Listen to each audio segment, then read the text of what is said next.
Ipinagutos ni Haring Kaptan ng diwatang si Alonsina ay kasal pagsapit niya sa edad ng pagdadalaga. Si Alonsina ay umibig at nagpakasal sa isang mortal na si Datu Paubari, ang pinuno ng Halawod. Pagkalipas ng ilang buwan, siya ay nagsilang ng 3 malulusog na sanggol.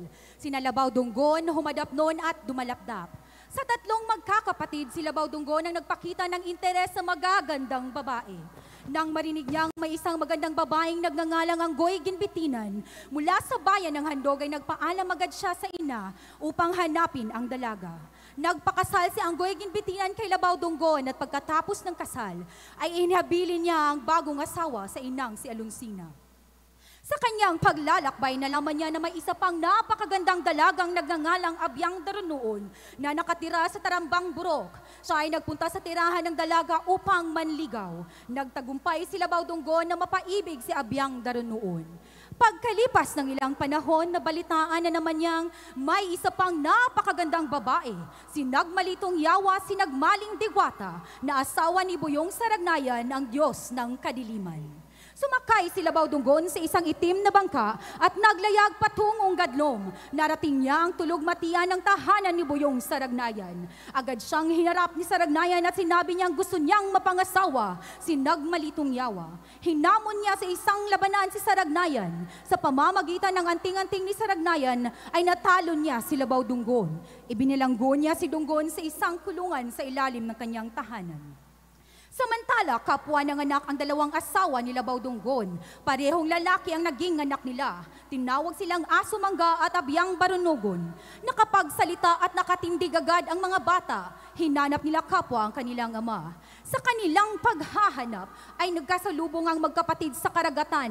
Naglakbay sila patungong Tulugmatian. Buong tapang na nakipaglaban ang magkapatid kay Saragnayan, ngunit hindi nila ito matalo-talo. Bumalik sila sa kanilang lolang si Abyang Alonsina upang sumangguni. Dito nila nalamang ang kapangyarihan pala ni Saragnayan ay nakatago sa isang baboy ramo. Mapapatay lamang daw si Saragnayan kapag napatay ang baboy ramong kinatataguan ng kanyang hininga. Napatay ito ng magkapatid. Sa pagkamatay nito ay nanghina si Saragnayan kaya't madali na siyang napatay. Pagkatapos ng mahabang panahong paghahanap, natagpuan din nila ang ama na ibalik sa kanilang tahanan si Dunggon. Ipinagdasal ng 2 babaeng nagmamahal sa kanya na muli siyang lumakas. Hindi nga nagtagal ay muling nagbalik ang kakisigan at lakas ni Labaw Dunggon.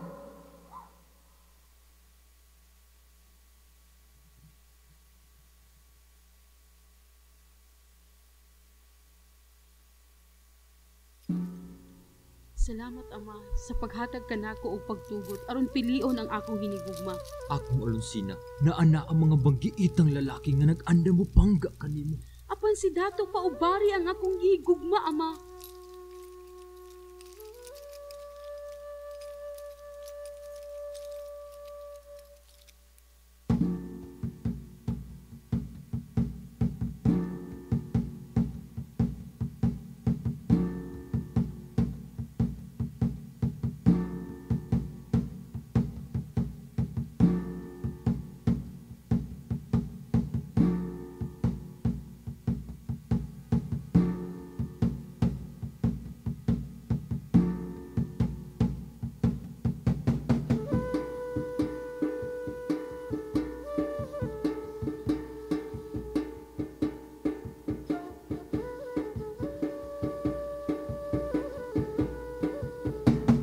Ina Alonsina, gusto ako nga moadto sa handog aron pangitaon ang akong hinigugma nga si Anggoy Ginbitinan. Bata ka pa, lingod pa ang imong panghuna-huna, apan kung mao ka na ang gusto sa imong kasing-kasing, lakaw, panaw o pangitaa ang kapikas sa imong kinabuhi.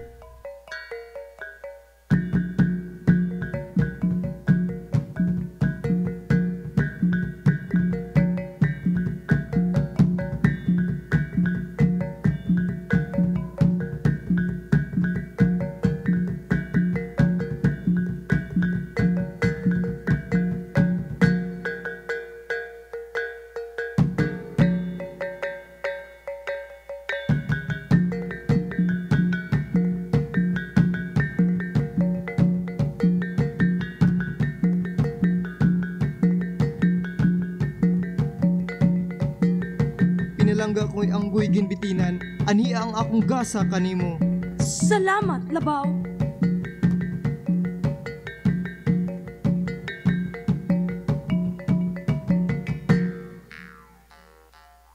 Unsa ka na nagsamok sa imong hunahuna, Labaw? Mahal kong anggoy ginbitinan, kinahanglan ako moadto sa tarambang burok aron makikita kang abyang durunoon.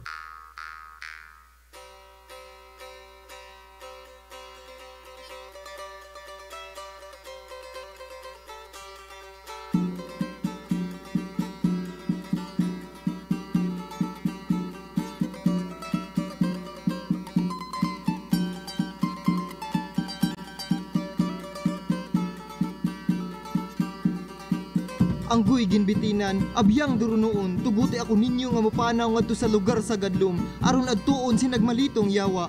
Sakit man kanamo ang imong paglakaw, apan tugutan kanamo sa imong panaw, o magpaabot kami sa imong pagbalik, Labaw.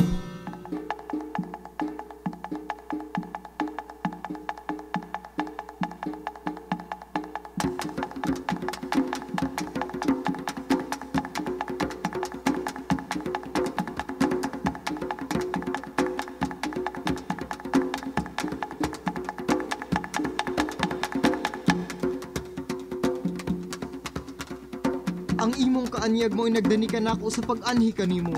Hinaot nga hatagan mo og paglaom ang paghigugma ko kanimo. Kung mapukan mo ang akong bana nga si Saragnayan sa usa ka panagsangka.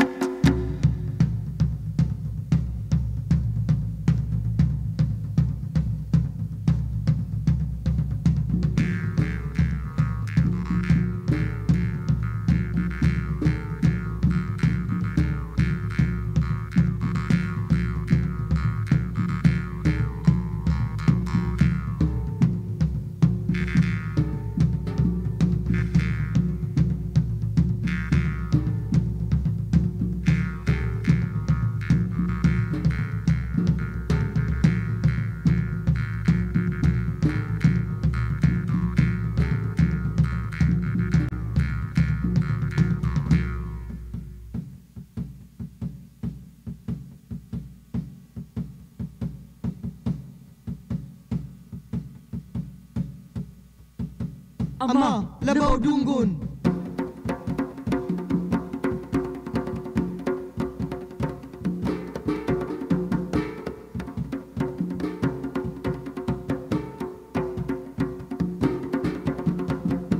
Kinsa ka? Ako si Abyang Barunugon, anak ni Labaw Dunggon kang Abyang Durunoon. Ikaw ang akong igsuon. Ako si Aso Mangga, anak ni Labaw Dunggon kang anggoy ginbitinan. Uban kita, adtuon nato ang atong amahan.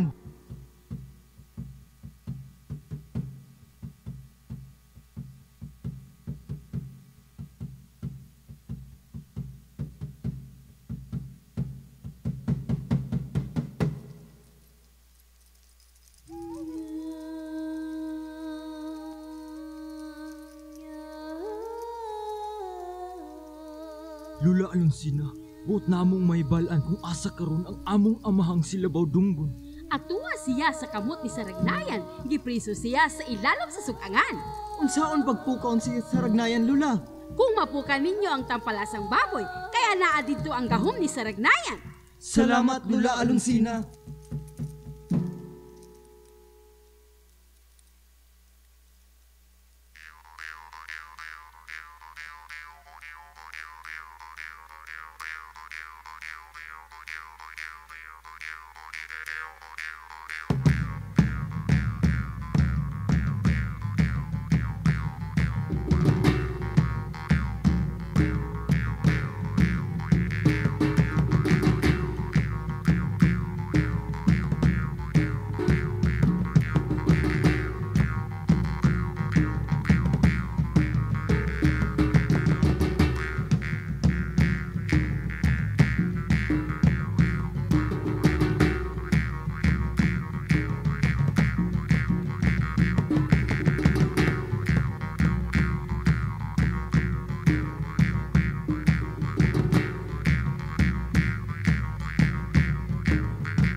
And that was our entry number 10.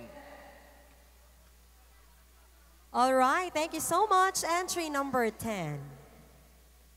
So now let us welcome on stage entry number 11.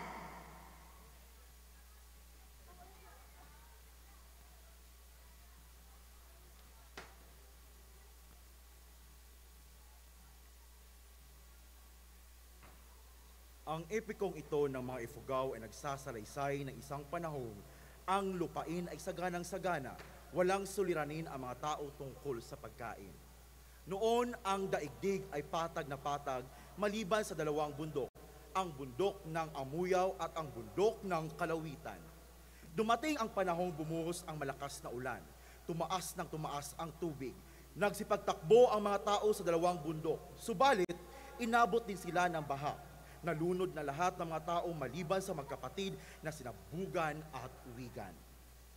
Nang humupa na ang baha, pumunta si Wigan kay Bugan. Nagtayo ng bahay si Wigan na tinirhan nila ni Bugan. Pagkaraan ng ilang panahon, si Bugan ay nagdalang tao. Dahil sa malaking kahihiyan, tinangkan ni Bugan na magpakamatay. Pinigil siya ng bathala ng mga Ifugao, si Makanungan. Ikinasal ni Makanungan sina Wigan at si Bugan. Nagkaroon sila ng 9 na anak, 5 lalaki at 4 na babae. Nang dumating sila sa hustong gulang, ang 4 na lalaki ay ikinasal sa 4 na babae. Ang bunsong lalaki na si Igon ang natirang walang asawa. Paglipas ng ibang panahon, nakaranas sila ng tagtuyot. Naalala ni Wigan at ni Bugan si Makanungan. Sila'y nanawagan dito at naisipan nila na si Igon ay patayin at siyang ialay sa bathala. Subalit nagalit si Bathala sa ginawa nilang pagpatay at paghahandog sa buhay ni Igan. Isinumpa niya ang mga anak na Wigan at Bugan. Sinabi niya maghihiwa-hiwalay ang mga magkakapatid sa Silangan, Kanluran, Hilaga at Timog. Kapag sila nagkita-kita, sila ay mag-aaway at magpapatayan. Kaya't ang tribong ito ng mga tao sa kabundukan magpahanggang ngayon ay naglalaban at nagpapatayan. Inihahandog ng lungsod ng Maragusan ang epikong alin.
Okay, thank you so much. Entry number 11.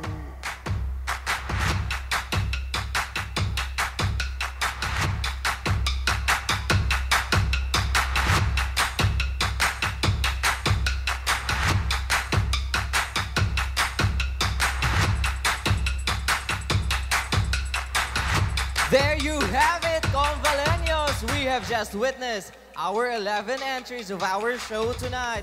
And I bet tonight or this moment you already have of your own choice o kinsa ang inyong bet nga mo daog tonight. And wow, wow is the right word. If I am a student of those teachers, I would really be proud undoubtedly. Right, Rose? Yes, of course. At hindi lamang in this very stage, nagpapakitang gilas at galing ang ating mga guro. Dahil even in national TV, sa reality show na Pinoy Big Brother, we also have the pride of Conval, ang incredible itay ng Compostela Valley, na si Sir Mark Friam Obera, who is also a teacher. Yes, indeed, Rose, you're right. And at this moment, we would like to thank our sponsors in helping us in pulling this program. We would like to thank Torre Lorenzo Development Corporation, Apex Mining Company Incorporated, Beauty Derm Corporation, Marino Party List, Dumper Party List, Hugpong ng Pagbabago, Crisales Event and Concepts, Phoenix Petroleum Philippines, Hexat Mining Corporation, Somifero Philippines, Antonio Floyrando Jr., LYR Group of Companies, Tagum Builders Contractors Corporation, Land Bank of the Philippines,